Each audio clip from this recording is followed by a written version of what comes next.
Господине Селами, зошто нема конкретни резултати од борбата против корупцијата во Македонија? Кој е виновен за ваквата состојба? Виновен е целиот систем. Значи, мислам дека во прашањето треба да се постави колку системот функционира во борбата против корупцијата. Погрешно е идејата да се постави така работите да се постават дека има еден дежурен во државата кој се бори против корупцијата, тоа е Државната комисија за спречување на корупцијата.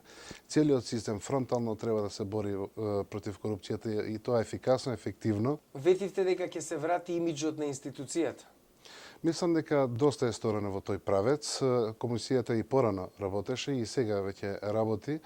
И нормално дека кога ќе се следат и меѓународните текови, еве како што е конференцијата во Вашингтон овие денови што се одржува, апсолутно ветува дека Државната комисија за спречување на корупцијата е во висинскиот пат за да покаже конкретни ефекти и резултати во борбата против корупцијата. Ревизорите постојано укажуваат на сомнително трошење на државни пари во неколку министерства.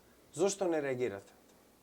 Ние како Државна комисија за спречување на корупцијата реагираме, но перцепцијата дека не се реагира по извештаите на Државниот завод за ревизија е точна и тоа е основана.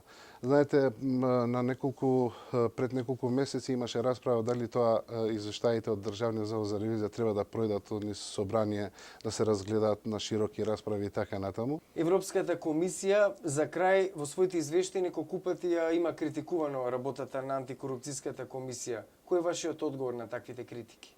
Мислам дека мислењето и таму се менува и како резултат на тоа е и напредокот на Република Македонија, постојаниот напредок, би рекол, неколку години наназад во скалата на перцепција на Transparency International и во Европската комисија се признаваат конкретните чекори напред што се правени во борбата против корупцијата, но секако се дават и забелешки кои за нас како комисија ќе представат како патока за нашето понатамошно работење, а тоа се, пак велам, резултати.